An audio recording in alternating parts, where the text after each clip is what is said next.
You will hear a number of different recordings, and you will have to answer questions on what you hear. There will be time for you to read the instructions and questions, and you will have a chance to check your work. All the recordings will be played once only. The test is in 4 sections. Write all your answers in the listening question booklet. At the end of the test, you will be given 10 minutes to transfer your answers to an answer sheet. Now turn to section 1.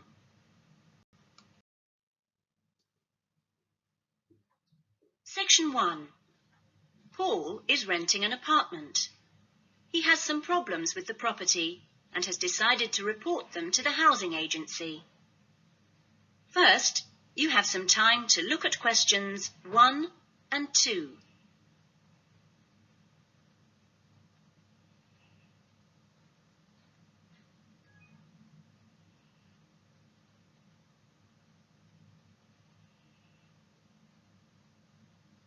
You will see that there is an example that has been done for you.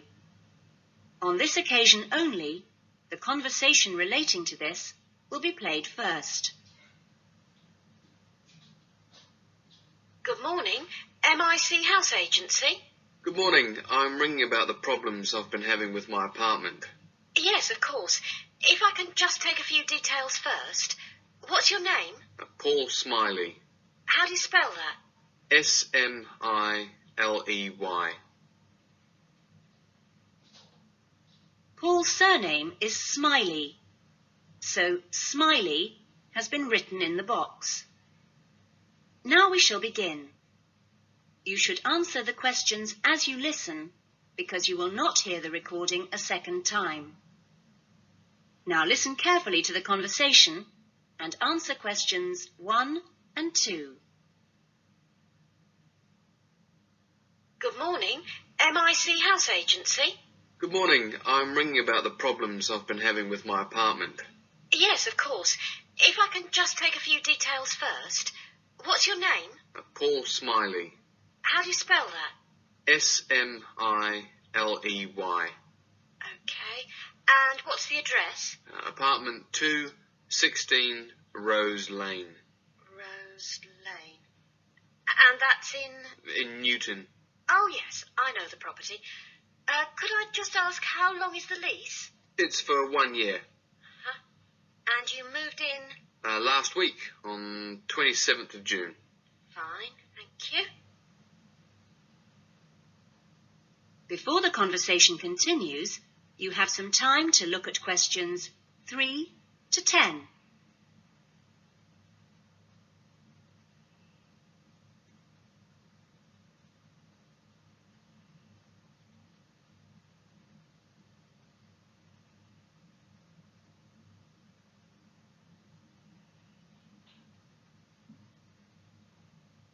Now listen carefully and answer questions 3 to 10.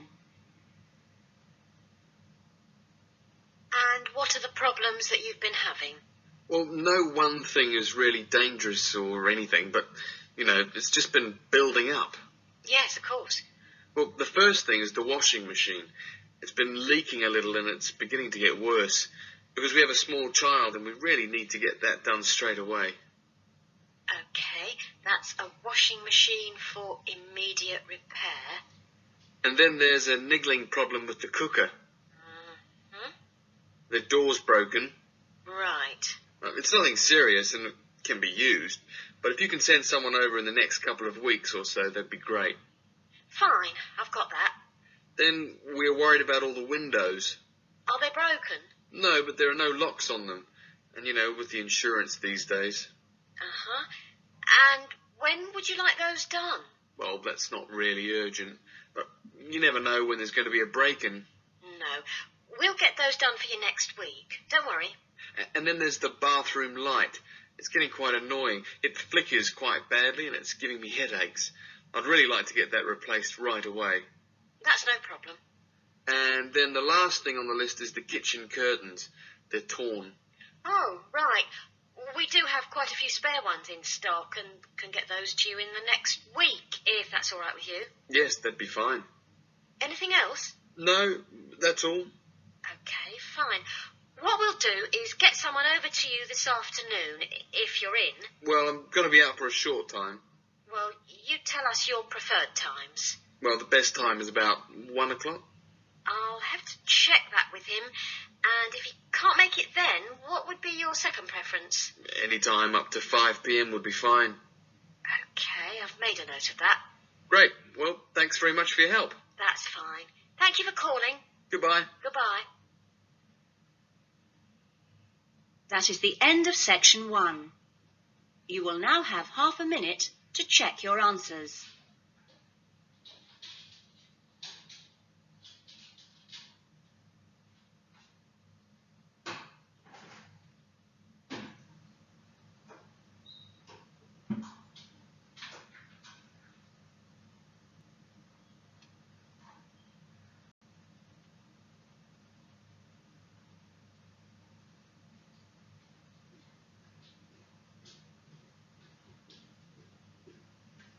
Now turn to section 2.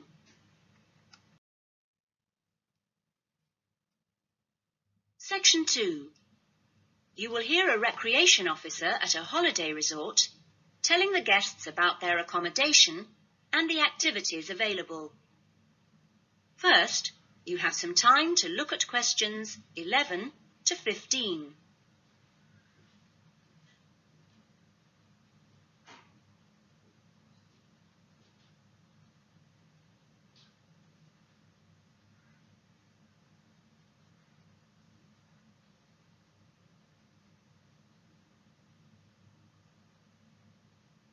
Now listen carefully to the first part of the talk and answer questions 11 to 15.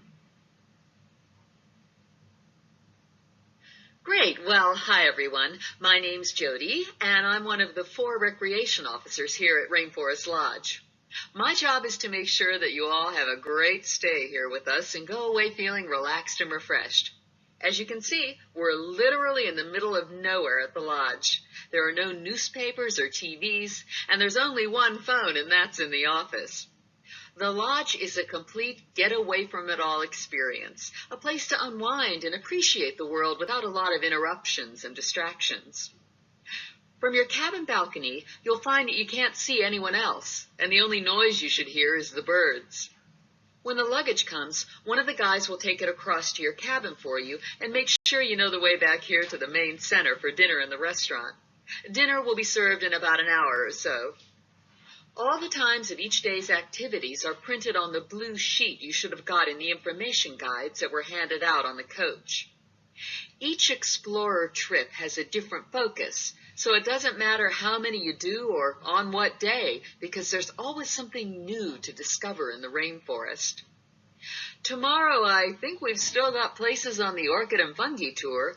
This is on foot and takes you to different parts of the rainforest. Or, if you prefer, there's the 4-wheel drive tour to the waterfalls. Or the fishing trip, where I promise you we'll catch some lunch.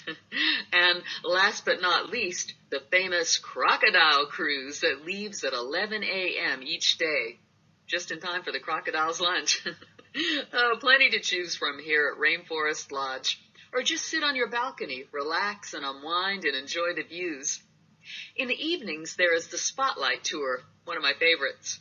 The Spotlight Tour leaves at sundown and lets you catch a glimpse of some more of the rainforest wildlife as it comes out at dusk to feed. That's a great trip, and if you can, I'd really try to make sure you do it during your stay. You now have some time to look at questions 16 to 20.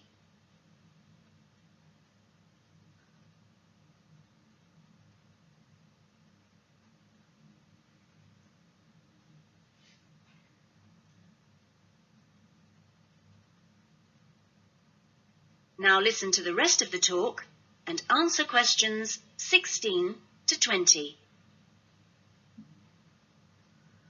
You've chosen to visit the rainforest in March, which is just at the end of the wet season, so you'll soon notice how well the waterfalls are running and also how damp the ground is. Things can tend to get a bit slippery, too, so if you didn't bring any walking boots, I'd advise you to hire some from the office. You'll also be much better off in long trousers rather than shorts because they will give your legs more protection. And socks are a good idea too. There's no need to be nervous of the rainforest, provided that you treat it with respect and common sense. Most of the animals and wildlife are gentle and harmless. There are some venomous snakes to beware of, but really, they're much more frightened of you than you are of them. The other thing is that certain plants can cause irritation if you touch them with bare skin. Well, that's about all for the time being. The guys are here to take you and your luggage to the cabin. That is the end of section 2. You will now have half a minute to check your answers.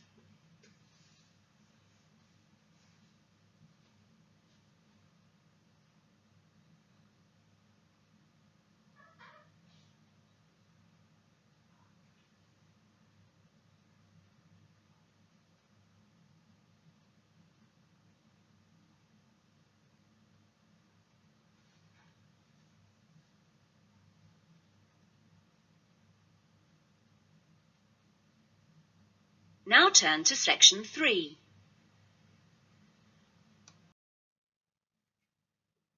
Section 3. You will hear a conversation between a counsellor and a student named John. First, you have some time to look at questions 21 to 25.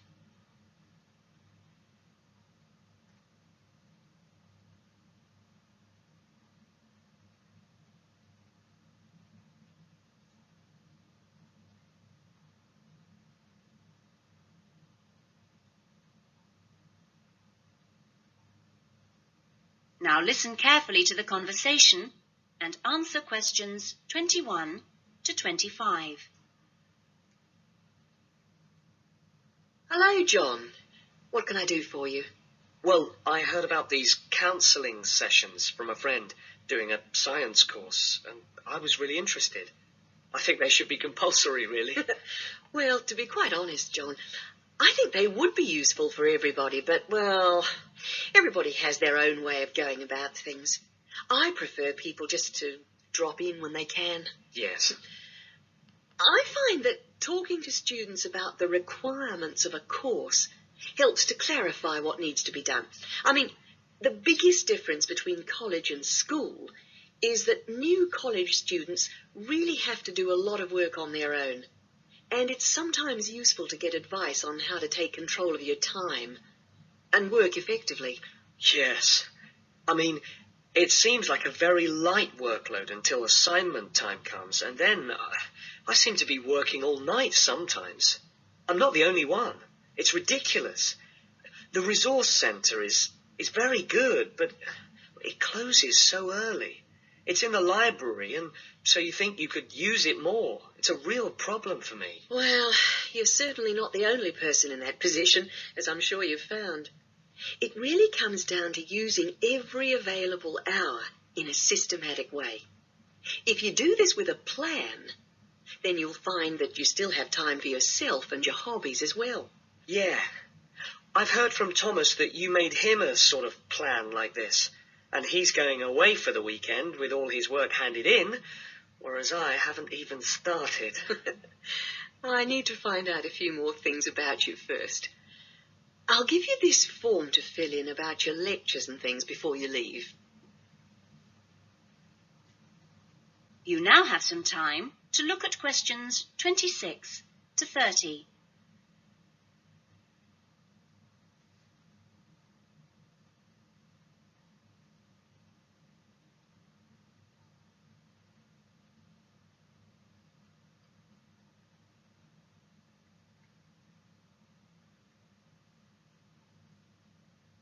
Now listen to the rest of the conversation and answer questions 26 to 30. Now, what are your main problems? Well, what most concerns me is I'm still not doing very well in my assignments. Well, I know that you plan your writing carefully, but this can come to nothing if the assignment doesn't answer the question. That really is the key. You must read the question carefully and give it a great deal of thought before you even start planning or writing your first draft. It's also vital to check your work for errors. Everybody makes them, and they can influence the person marking the work. So, always take time at the end to check what you've written. As far as listening is concerned, I find it hard to keep up sometimes in lectures, especially 2-hour ones. I sometimes just seem to go off into a dream. It's a good idea to find out from your lecturers if they mind you recording the lectures. You only need one of those small cassette recorders. Yeah. The quality is pretty good, and a second listening can really clarify things. Something else you can do is check your notes with a friend after the lecture. Yes, that's a good idea. Thanks. It's hard to do all that all the time, though, especially when there's so much reading to do. Yes. It's important, though, not to confine yourself to reading on your subject. You should also read things of general interest that appeal to you. You know, novels, newspapers, that kind of thing. Do you have a good dictionary? Not really. I've never bothered with one. It would probably be a good idea to get one. Dictionaries aren't expensive, and they can help a lot. Also, you can underline or highlight new words, and then you've got to... That is the end of section 3. You will now have half a minute to check your answers.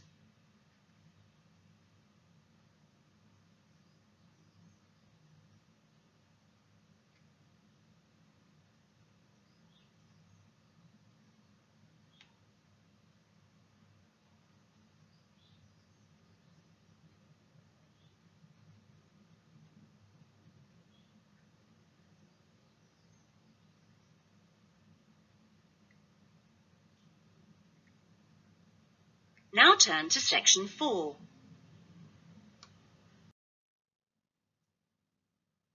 Section 4. You will hear a student talking about his research project in a university tutorial. First, you have some time to look at questions 31 to 40.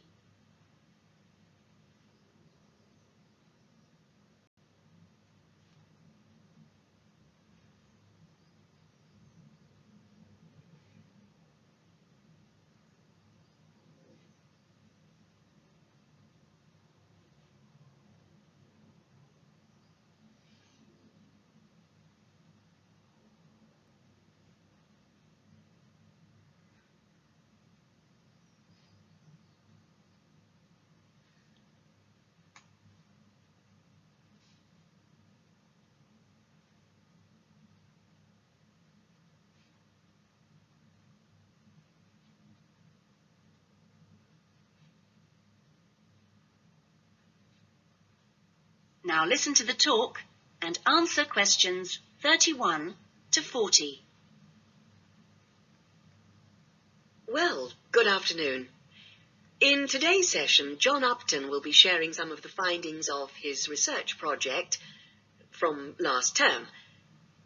John. Thanks. Well, first of all, a little bit about the background to the project. Our title, as you can see, is pretty straightforward. Car safety. But these days, there's a lot more to it than the usual injunctions about drinking and driving or speeding. I'd been interested and horrified by several newspaper reports on what people call road rage. For example, the famous incident of a man getting out of his car in a car park and hitting the driver of a van who had overtaken him earlier. It seemed to me that there were almost as many serious problems when cars were parked, i.e. were stationary, as when they were travelling at 90 miles an hour. So I decided to make this the focus of the project. For our research, we depended mainly on talking to individuals, asking them questions rather than using written questionnaires. We stopped people at a selected garage on the motorway over a 2-day period and asked them questions about what they'd observed or experienced themselves. Our respondents were both men and women, but the women were just slightly in the majority. We were pleased by the public's willingness to stop and chat to us. In the end, we talked to a total of 135 drivers over those 2 days. So, what were our findings? Well, as you can see, 93% of respondents had had some kind of problem. A surprisingly large percentage, 24%, had had their car damaged in some way. But the main type of incident was being shouted at. 79% had experienced that. 15% had experienced violence on their own persons. They'd actually been hit by someone. The police tended only to be informed when there was physical violence involved. So, what strategies had people developed to ensure their own safety? Let's have a look at the figures here. Well, first of all, it was quite striking that there were often distinct answers from the men and women. It was mainly women, for example, who said one shouldn't ever stop to find out how to get somewhere, whereas it was men who said you should try to avoid looking directly at other drivers. Both men and women... It was women who said you had to tell someone when you were due to get to a particular destination. Then, I had thought that it would be mainly men, but both sexes made the point that it's much safer to get keys out well in advance as you go towards your car. Men were very aware that muggers or whatever might be concealed behind the car. They also made the point that you should leave plenty of room when you park your car, so you can make a quick getaway if you need to. Finally, locking doors at all times.